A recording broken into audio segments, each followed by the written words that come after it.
Assalamualaikum warahmatullahi wabarakatuh. Saya Muhammad Subai dengan NIM akhiran 32. Nah, di sini saya akan mempresentasikan tentang tugas proposal MPTI dengan judul Perancangan dan Implementasi Sistem Monitoring Kualitas Udara dalam Ruangan Berbasis IoT untuk Lingkungan Kampus. Nah, di sini dalam latar belakang ini yaitu kualitas udara dalam ruangan IoT IAQ penting untuk kesehatan dan produktivitas di kampus. Nah, itu banyak gedung perkuliahan dan fasilitas kampus terutama yang ber-AC seringkali kurang memiliki sistem monitoring IAQ yang memadai sehingga potensi penumpukan polutan seperti C02, VOC dan partikulat tidak terdeteksi secara dini. Nah, di sini itu banyak gedung kampus yang belum memiliki sistem monitoring. Nah, sehingga dapat menyebabkan penumpukan polutan dan masalah kesehatan.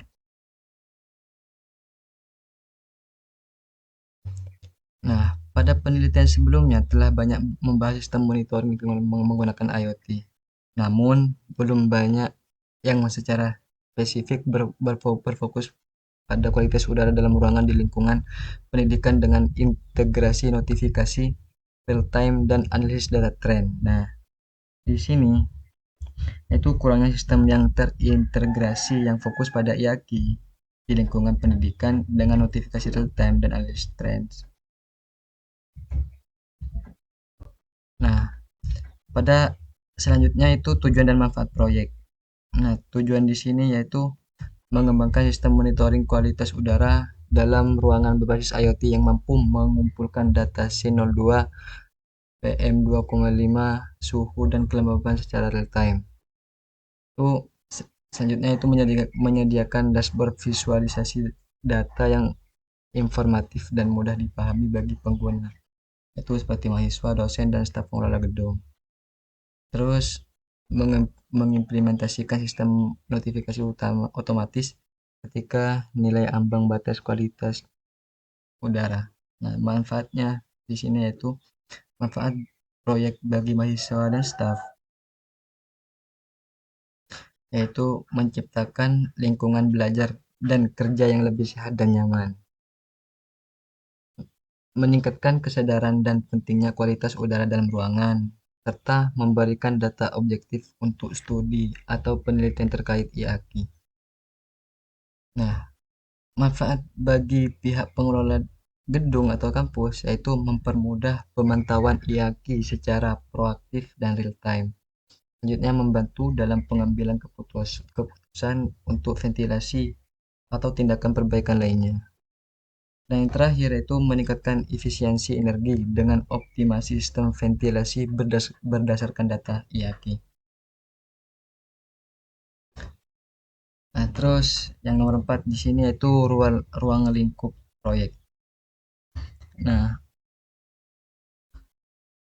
ruang lingkup proyek ini yaitu mencakup seluruh proses perancangan, pengembangan, dan pengujian pada sistem monitoring kualitas udara dalam ruangan berbasis IoT, yaitu pengguna sistem. Nah, pengguna sistem di sini yaitu mahasiswa dan dosen. Nah, dapat melihat data kualitas udara real time pada lokasi sensor tertentu melalui dashboard web. Nah, seterusnya itu staf pengelola gedung fasilitas. Nah, itu dapat memantau data dari semua sensor, mengatur ambang batas notifikasi, dan mengakses laporan tren kualitas udara. Nah, pada fitur utama sistem yaitu pengumpulan data sensor, yaitu C02, PM2,5, suhu kelembaban secara otomatis dan periodik. Nah, seterusnya pengiriman data sensor ke server cloud melalui protokol komunitas IoT. Nah, ini dah semua dah. Nah, batasan sistem. Nah, di sini yaitu juga mempunyai batasan yang mana batasan tersebut yaitu proyek ini berfokus pada monitoring IAQ dan tidak mencakup sistem kontrol otomatis, misalnya secara otomatis menyalakan ventilasi. Nah, di sini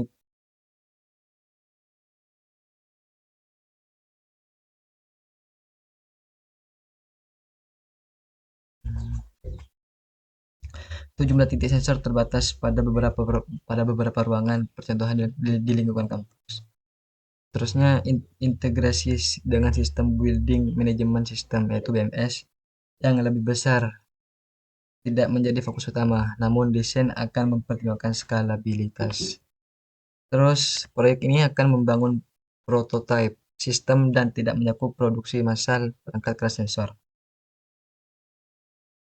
Nah, studi literatur dan landasan teori. Nah, studi literatur ini yaitu penelitian sebelumnya tentang monitoring lingkungan dengan IoT, yaitu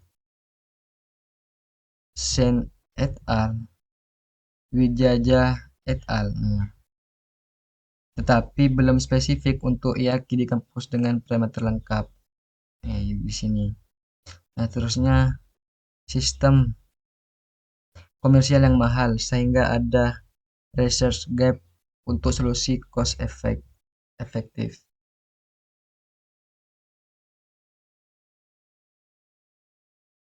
Nah, seterusnya landasan teori. Nah, landasan teori ini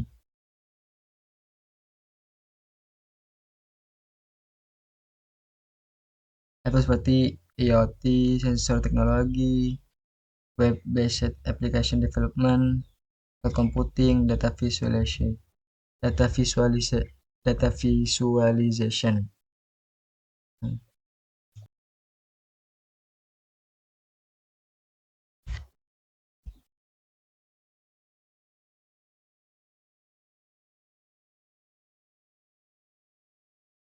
Nah, seterusnya yaitu perencanaan proyek. Itu seperti rencana kerja, rancangan anggaran, serta teknologi yang digunakan. Nah, di sini ada dalam rencana kerja itu ada tahapan waktu pelaksanaan dan output yang dihasilkan. Nah, yang pertama itu analisis kebutuhan sistem dan desain arsitektur IoT. Nah, dalam waktu pelaksanaannya ini membutuh waktu 1 dan 2 minggu. Nah, itu output yang dihasilkan itu dokumen kebutuhan fungsional dan diagram arsitektur sistem. Nah, yang kedua yaitu perancangan hardware sensor dan prototyping. Nah, waktu pelaksanaan ini yaitu dilaksanakan pada minggu ketiga dan keempat. Yaitu hasilnya akan skematik sirkuit prototype unit sensor. Ulang tugasnya Ki. Yang ketiga yaitu pengembangan backend, yaitu database dan API. Nah, waktu pelaksanaan ini dilaksanakan pada minggu Nah, pada minggu ketiga yaitu pengembangan backend, database, dan API, yaitu dilaksanakan pada minggu kelima dan keenam. Nah, hasilnya itu skema database, API, gateway siap pakai. Nah, terus keempat itu pengembangan front end, yaitu dilaksanakan pada minggu ketujuh dan delapan. Nah, itu menghasilkan tampilan antarmuka pengguna dan grafik visualisasi. Yang kelima itu integrasi hardware, software, dan kalibrasi, yaitu dilaksanakan pada minggu ke-9 dan 10. Yaitu sistem integrasi laporan kalibrasi sensor. Selanjutnya nomor 6 yaitu pengujian sistem dan evaluasi, yaitu dilakukan pada minggu ke-11 12. Yaitu hasilnya dapat yaitu laporan hasil pengujian, yaitu fungsional tingkat kinerja. Yang ketujuh yaitu deployment dan dokumentasi akhir, itu dilakukan pada minggu ke-13 dan 14, yaitu sistem siap digunakan dan laporan akhir proyek. Nah, rencana anggaran. Nah, di sini yaitu tampilan semua anggaran serta memakan biaya yaitu sebesar 1.100.000.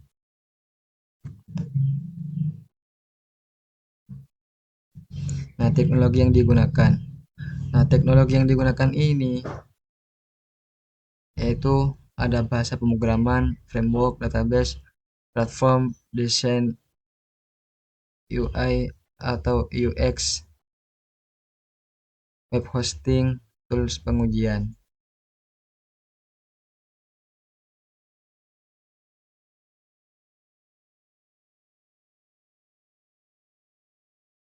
Nah, di sini tabel apa penjadwalan project yaitu timeline. Di sini ada minggu pertama, minggu kedua, ini dan seterusnya. Ya mungkin ini saja yang dapat saya presentasikan, kurang lebihnya mohon maaf jika ada kesalahan atau kekurangan. Saya akhiri. Wassalamualaikum warahmatullahi wabarakatuh.